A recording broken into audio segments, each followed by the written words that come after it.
Today is a great, wonderful, amazing, beautiful day because it's a Norwegian day. Very Norwegian objects.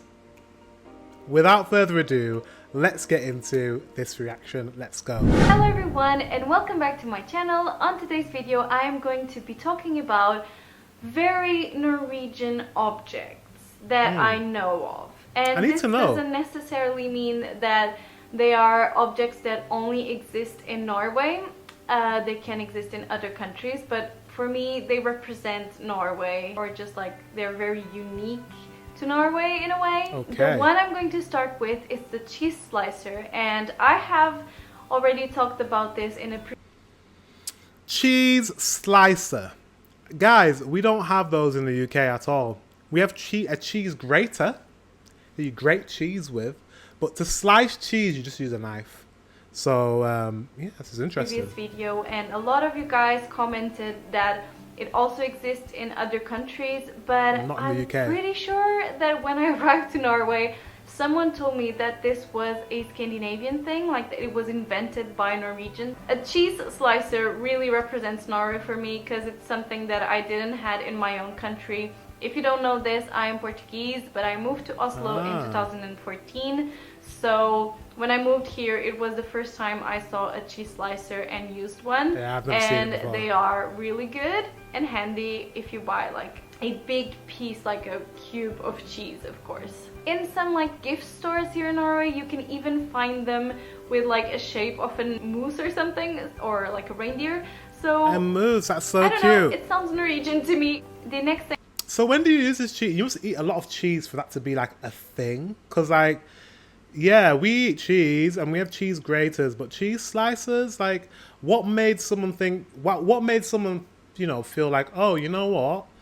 We need a cheese slicer. I'm not taking the mic. I'm just like, you slicing cheese, you can slice it with a knife. Does it slice it very, very finely? Like really, I can understand that. If it's a very, very fine slice, I get it. But otherwise, I'm like, well, you can just use a knife. Like it shouldn't make a difference. But I mean, we use potato peelers, or some people do in England, and I'm like, why do you use that? I use a knife still. I'm very old school. I use a knife for everything. Let me know if you use a cheese slicer. Let me know. Next thing I'm going to talk about is a waffle maker, and I know there's a lot of other countries that also have a waffle maker, but here in Norway they have a specific pattern to them, or like the drawing that the waffle makes is a little bit different. Here, first of all, the waffles are not so like thick, if you know what I mean, and they have these drawings which are like these hearts. Four hearts together with like the tips together. It kind of forms like a flower, but there are also hearts if you separate them. So yeah, I've never seen that like pattern on a waffle before, so I guess it's Norwegian or Scandinavian. Next thing is also related to like the kitchen items, and it's a wooden butter knife. So it's these really cute small knives. Huh. A wooden butter knife. You know, this is my brain just trying to figure out why you would need a wooden butter knife. Maybe it's just not to split the bread when you spread. Is that what it is? It's like because a metal knife might like tear the bread when you're spreading it. So a wooden one would just be, I don't know, better? Like easier to spread? I don't know. I don't know why you need a wooden one. Let me know in the comment section. Made of wood, they are not really sharp, and they are just for you to like take butter and spread it on top of bread, or for example a waffle. You can also find them in gift shops everywhere. Next thing is also a kitchen item, and I have one so I can show you, but it's basically like a wooden cup. It looks very Viking, or at least medieval. I can show you. I think it looks really cute. I don't know exactly why do you use this. This was a gift. But it looks cute, like hanged on a cabin or something. It looks cute and it looks comfortable to hold. It's got like 2 finger holes. It's quite cute. And it's got like a place to rest your thumb. I don't know. It's very cute and it looks very comfortable to hold. So I endorse it. Whatever it's for, whatever you put in it. I think it's to like when you go on a hike or away on the weekend for like a cabin trip or something. People use these for drinking wine or beer or I don't know, to drink. It looks tea. A bit small for wine or beer. I could be wrong though. I have coffee? I have no idea. If you're Norwegian and you know what kind of Let me drink know. You're supposed to use this for, just comment in the comments down below because I would actually love to know. But it looks really cute. It's all made of wood. It has 2 holes so you can put your fingers in. And yeah, next one is shoe spikes. And of course, shoe spikes. That is very, very Norwegian because I've never seen those before. But looking at it, it's kind of obvious what it's for. It must be because, you know, you guys get a lot of snow. And that's a really handy tool. If you don't have the appropriate shoes for like really bad weather, you could carry one of those in your car. And if it just starts snowing, you're like, okay, let me put my shoe spikes and get it together. That is, whoever invented that, genius. I'm sure this exists in other countries, but for me, this was like super Norwegian because I have never seen one of these before. I have never used one. Not even now, never needed to use one. But I see so many people in winter when it's like ice on the floor using these. And they are basically this attachment with spikes to put under your shoes so you don't slip when it's very slippery and icy outside. I don't know who invented that, but he is a genius. Absolute genius. Wow. I don't know. I'm really excited about that. That is really, you know, thinking about something like that, you're going to help a lot of people, especially elderly people who may slip, vulnerable elderly people that might slip over in the ice. So good.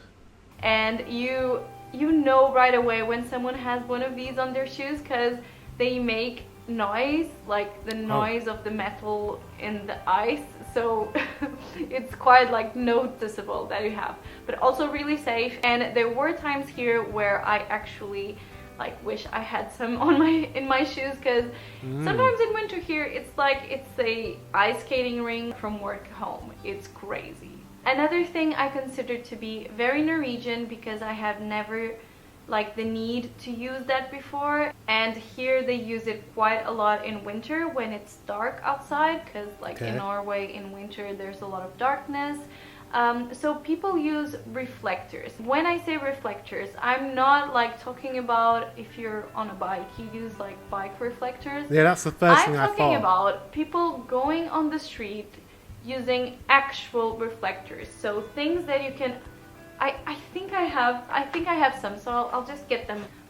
I don't have the most common ones, unfortunately, but I have these 2 types. So this one is like, so you can put it on your arm like this. Okay. Or for example, Daniel uses it in okay, reflectors. This is my mind working. Oh, because it gets dark, right? Is it because of when you have shorter days to have a reflector so the cars can see you if you're walking out when it's dark? Is that right? That's the only reason why I would think you'd have the legs, like when he's cycling. And then you have this type where you can put like a string here and hang it on your jacket or on your like backpack or something like that. And the most common type, they're like long and a bit stiff, and then you do like, and they stay wrap around, curled up. I think I might have seen them before. Or something like that. So people use these things when it starts to get dark outside quite early, and they just use it to walk on the streets to be more safe, so cars can see if they're coming. There is also another version of these where it's actually just like a tiny little light with a battery inside that blinks. It actually gives light. And you can also hang it on your jacket or backpack. Sometimes people even put them on their dog leashes so the cars can see the dog as well. Yeah, so reflectors. Welcome to Norway and to dark winters. Okay, next thing, it's also related with like winter and snowy environments, and that is called a sparksnö. This is kind of a sledge. Yeah, it looks like a sledge. Yeah, it's a sledge, but it's a chair as well. So it's a chair which is also a sledge. You basically sit there and someone push you, I guess, while you're sitting, and you sledge. Kind of like a wheelchair, but instead of wheels, it has two sledges. Yeah, I get it. I have never saw one of these like in real life. Is that for fun, or is that for like actually? It's not like a wheelchair where you push people around. It looks like those guys were having fun on a ski slope. Let me know. Here in Oslo, there is not, like, people don't really use it, but I've heard that in the north, a lot of people use this. If you're from northern Sweden, let me know if it's northern Sweden. Northern Norway. Let me know. Or you might be from northern Sweden as well. You probably do use them in North Sweden as well. Let me know either way. I'm not sure if this is true or not.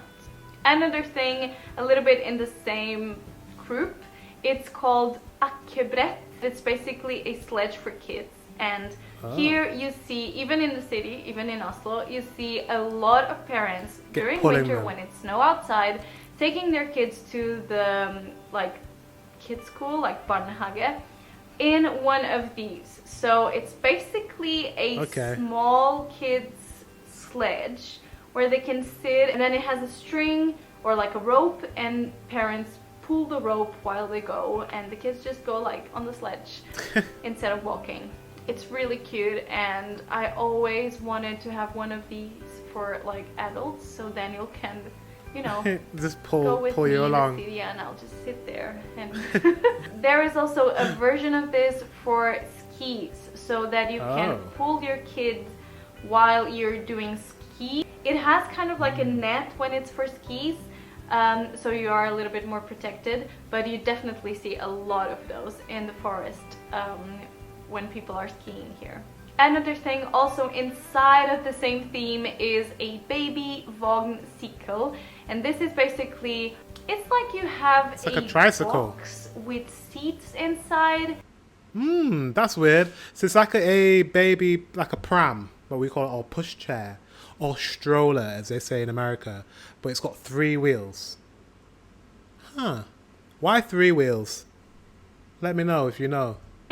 Attached to the front part of the bicycle. Sometimes it's even part of the wheel. Another times you can like put it and take it off depending on what you like need. It also looks really cool, and I would also like to have one of these for me, like for me to sit in the box and then you'll go in the bike. It would be great. Next thing I'm going to talk about, it's an instrument you use to pick blueberries without using your hands. It's called a blåbærplukker, if I'm not mistaken. Wow. That's interesting. So I've never picked blueberries, but I've picked, is it blackberries? Blackberries. Is it blackberries? I think it's blackberries. So we have blackberries. They grow in the springtime. You pick them in the summer or late summer. And you have those gloves that stop you from getting pricked from the thorns. But I've never seen a contraption quite like that. That's pretty cool. So you can just scoop them out of the, I don't know how it works, but it looks cool. And they are normally red, like a red box with a thing to like hold. And then in front, the box is open, but it has this like teeth thing, and you just like do like this in the blueberry bushes, and you don't have to like use your hands, because normally if you use your hands just get completely purple or blue because of the blueberries. So this is definitely something I have never seen blueberries before. Don't have what do blueberries don't have thorns like raspberries? Let me know. So many people use it here in summer, like in the blueberry time, which is I think July and August, if I'm not Same mistaken. as like so it's really handy. You get so many more blueberries in the box itself. So, and that's it. Those are all the objects that for me represent Norway that I could think of, at least. If you have more suggestions, more ideas of like other objects. To be fair, they're all quite similar, apart from... Not similar.